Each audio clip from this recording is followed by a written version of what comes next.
भोंदूबाबा अशोक खरात प्रकरणामध्ये आता थेट मुख्यमंत्री देवेंद्र फडणवीसांनी उत्तर दिलंय. अशोक खरात स्वतःला कॅप्टन म्हणून सांगणारा हा काही साधासुधा बाबा नाही. हा मोठा रॅकेट चालवणारा अशोक खरात. पोलिसांनी जेव्हा या अशोक खरातला ताब्यात घेतलं तेव्हा या अशोक खरातने पोलिसांनाही त्यांच्या बोलण्यामध्ये अडकवलं होतं. अशोक खरात जेव्हा पोलीस कोठडीमध्ये होता तेव्हा त्याने संबंधित पोलिसाला त्याचं भविष्य सांगतो, मला तुमच्याबद्दल सर्व माहिती आहे, तुम्हाला पुढे काय होणार हे मी सांगू शकतो. म्हणजे बघा, या ठिकाणी एवढं मोठं कांड करून देखील हा अशोक खरात भविष्य सांगून लोकांना अडकवण्याचा प्रयत्न करतोय. 100पेक्षा जास्त महिला मुली यांच्यावरती याने अत्याचार केलेत, तेही अतिशय किळसवाना प्रकार करून त्याचे CCTV फुटेज देखील व्हायरल झालेत. या अशोक खरातकडे येणारी लोक काही साधीसुधी नव्हती, सर्व पैशावालीच होती. कारण की हा अशोक खरात कोणत्याही सर्वसामान्य व्यक्तींना भेटतच नव्हता. भेटायचा असेल तर 50,000 किंवा 1,00,000 खिशात पाहिजेनच, तेव्हा हा अशोक खरात लोकांना भेटायचा. सांगितलं जाते याच्या संपर्कामध्ये मोठी मोठी लोक देखील होतील. याबद्दल मुख्यमंत्री फडणवीस हे देखील म्हणाले, सगळ्या व्यक्तींचे पुरावे माझ्याकडे आहे. कालपासून एक चर्चा होत आहे, अशोक खरातचा एन्काउंटर होणार. या सर्वांवरती मुख्यमंत्री फडणवीस नेमकं काय म्हणाले, चला सविस्तर पाहू. खराब प्रकरणात आणखी 2 महिला समोर आलेल्या आहेत. त्यांनी देखील पोलीस तक्रार केल्याची माहिती आहे. एकूणच या सगळ्या प्रकरणात आणखी मंत्री गोवले असा आरोप देखील काल वडेट्टीवार यांनी केला होता. आणि उद्या सभागृहामध्ये सरकारला धारेवर धरून काही पुरावे आहेत, ते पुरावे देखील सभागृहात मांडू अशी विरोधी पक्ष. बघा, हवेत बोलणं याला काही अर्थ नाही. खरात यांचं प्रकरण अत्यंत गंभीर आहे. ते आम्ही इंटेलिजन्सच्या आधारावर आम्हीच त्याचा भांडाफोड केलेला आहे. आणि आता हळूहळू याची आम्हाला कल्पना होती की लाजेखातर किंवा सामाजिक दबावामुळे महिला एकदम पुढे येत नाहीत, म्हणून अशा प्रकारचे जे काही विक्टिम्स आहेत त्या विक्टिम्सला धीर देऊन, त्यांच्या घरच्यांना धीर देऊन त्यांना समोर आणण्याचा प्रयत्न चाललेला आहे. त्याच्यामध्ये काही प्रमाणात आता महिला प्रतिसाद देखील देत आहेत. या संपूर्ण प्रकरणाची अत्यंत वरिष्ठ स्तरावर मॉनिटरिंग होते आहे. स्वतः DGंना मी सांगितलेलं आहे की त्यांनी याचं मॉनिटरिंग करायचं आहे. याच्यामध्ये SIT तयार केलेली आहे. नाशिक CP आणि SIT मिळून या ठिकाणी हे काम पूर्ण करत आहेत. आणि मला असं वाटतं की या संदर्भात कुठल्याही परिस्थितीत कोणालाही स्पेअर केलं जाणार नाही. आता याला राजकीय रंग देण्याचा काही प्रयत्न चाललेला आहे. कोणाजवळ काही पुरावा असेल तर त्यांनी तो निश्चित आणून द्यावा, त्याच्यावरही कारवाई होईल. पण विनाकारण प्रत्येक गोष्टीला केवळ राजकीय रंग. आता अनेक लोक जायचे, विरोधी पक्षाचे कोण कोण गेले त्यांचे मी पुरावे देऊ शकतो. माझ्याकडे सर्वात जास्त तर माझ्याकडे पुरावे आहेत याचे, पण ते पोलिसांकडे आहेत. ते पोलिसांचं काम आहे, ते माझं काम नाही आहे. त्यांना खरातांना भेटणाऱ्यांपैकी कोणाचं इन्व्हॉल्वमेंट असेल तर कारवाई होईल. पण कोणी भेटलं आहे अशा याच्यावर जर कारवाई आपण करायला लागलो तर मला असं वाटतं की मग तुम्हाला माहिती आहे की कोण कोण काय काय कसं कसं करायचं. आता कालच तुम्ही देखील त्यांना आउट ऑफ टर्न पाणी कोणी दिलं, कसं दिलं, 40 किलोमीटर पाण्याची लाईन कशी दिली, हे सगळं तुम्ही काल दाखवलेलं आहे. त्याच्यामुळे मला असं वाटतं की याच्यामध्ये राजकारण करू नये. हा महिलांच्या डिग्निटीचा प्रश्न आहे. अशा प्रकारे आपल्या तथाकथित शक्तींचा उपयोग करून महिलांना भरीस पाडणं यापेक्षा वाईट गुन्हा असू शकत नाही. काही झालं तरी त्यांना त्याची शिक्षाही भोगावीच लागेल. सरकार आणि पोलीस याकरता जे करावं लागेल ते करायला तयार आहे. ज्या मंत्र्यांच्या फोटोसह त्यांच्या विरोधकांकडून राजीनामे मागितले जात आहे, मग मी पुन्हा प्रश्न विचारतो तुम्हाला की ते तर ठीक आहे, कोणी कुठे भेटलं, कोणासोबत फोटो आहे, काय आहे, या तर गोष्टी असतात.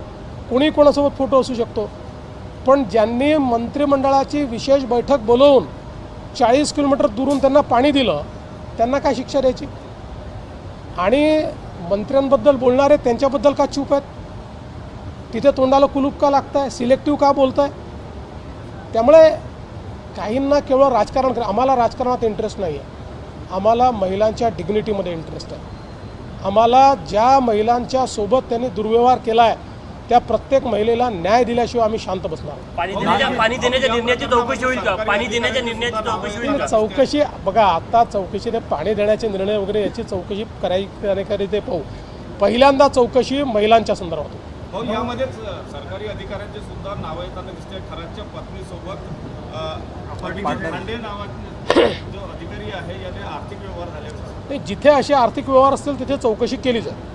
एक प्रश्न ऐसा है, बंगाल की जो मुख्यमंत्री है ममता बनर्जी, उन्होंने ऐसा कहा है कि देश के सबसे बड़े घुसपैठी प्रधानमंत्री खुद में नरेंद्र मोदी। देखिए, ममता दीदी के थोड़ा दिमाग पर एक प्रकार से जो सारी परिस्थिति है उसका प्रेशर तैयार हुआ है. उनको दिख रहा है कि वो चुनाव हार रही है, तो उस प्रेशर में कई बार आदमी जो विवेक है उसको खो देता है. और विवेक खोने के बाद अगर कोई ऐसी बात करता है तो उसको बहुत ज़्यादा तवज्जो नहीं देनी चाहिए, क्योंकि लोग जानते हैं घुसपैठिये कौन है और देश को बचाने वाले कौन है.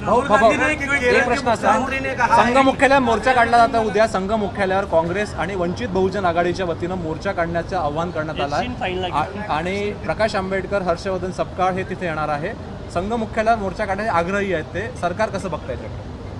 बघा, या संदर्भात पोलीस योग्य निर्णय घेतील. कायदा आणि सुव्यवस्था राहिले पाहिजे हा प्रयत्न करतील. कोणालाही लोकशाहीमध्ये कोणाच्याही विरुद्ध मोर्चा काढायचा अधिकार आहे, पण आपण कशाकरता काढतो हेच त्यांना माहिती नाही आहे. हा मुख्य प्रश्न आहे की आपण कशाकरता काढतो आहे, त्याचा काही आपल्याकडे पुरावा आहे का, याची कुठलीही कल्पना नसताना केवळ माध्यमांमध्ये काहीतरी आपलं आलं पाहिजे याकरता काढला गेलेला मोर्चा. पोलीस त्याचा योग्य निर्णय करतात. चाकणकरांचा राजीनामा घेतला, प्राथमिकदृष्ट्या काही असं पुरावे आले का? असं नाही आहे. शेवटी महिला आयोगाच्या त्या अध्यक्ष आहेत आणि महिलांसोबत दुर्व्यवहार करणाऱ्या व्यक्तीच्या शी त्यांचा जवळचा संबंध किंवा त्यांना गुरुस्थानी मानलेला आहे. अशा परिस्थितीमध्ये या सगळ्या विषयाला न्याय मिळणार नाही आणि त्यांनी देखील ते मान्य केलं आणि त्यांनी तो राजीनामा दिला. सारस एक्झिबिशन आहे, BKC ते रेशीम बाग सर्वत्र एक्झिबिशन हे होत आहे. 5 कोटीपेक्षाही जास्त इथे आतापर्यंत लढवत झाली. महालक्ष्मी सरस हे एक असं एक्झिबिशन आहे की जे आमच्या सगळ्या महिला बचत गटांना एक प्रकारे मार्केट प्लेस म्हणून काम करत असतं. आणि आता हा ब्रँड इतका मजबूत झाला आहे की मोठ्या प्रमाणात लोक याला प्रतिसाद देतात. नागपूरमध्ये देखील आज हे प्रदर्शन या ठिकाणी सुरू झाल्यानंतर जवळपास 404 स्टॉल त्या ठिकाणी आहेत. त्यातले काही फूड स्टॉल आहेत, काही विविध वस्तूंचे स्टॉल्स आहेत आणि आत्तापर्यंत अंदाजे 10 कोटी रुपयाचे सेल्स या ठिकाणी झालेले आहेत, विक्री झालेली आहे आणि पुढे देखील ही विक्री वाढतच जाणार आहे. खरं म्हणजे महालक्ष्मी सरस 3 ठिकाणी आपण घेतो. या 3 ठिकाणी मिळून जवळपास 100 कोटी रुपयांचा व्यवहार एकट्या या प्रदर्शनाच्या माध्यमातून आमचे बचत गट करतात आणि मोठ्या प्रमाणात त्यामुळे त्यांना बाजारपेठ उपलब्ध झाल्यामुळे आमच्या महिलांचं एम्पॉवरमेंट होतं आहे. आज खरं म्हणजे ग्रामविकास विभागाच्या माध्यमातून मोठ्या प्रमाणात आपल्याला कल्पना आहे की महिला सशक्तीकरणाच्या योजना आपण त्या ठिकाणी करतो आणि त्या माध्यमातून आज महिला या आपल्या एकूण अर्थव्यवस्थेचं चाक म्हणून काम करू लागलेले आहेत. लखपती दिदीकडे आपण चाललेलो आहोत.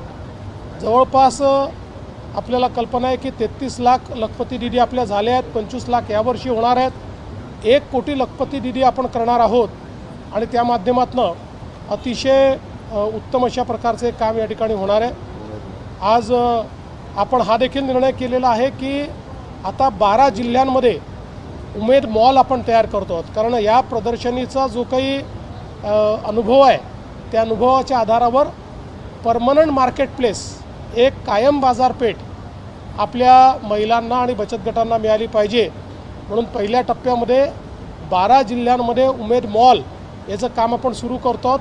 टप्प्याटप्प्यानं 36ही जिल्ह्यांमध्ये उमेद मॉल आपण तयार करून आमच्या महिलांना त्या ठिकाणी पूर्णपणे मदत करणार आहोत.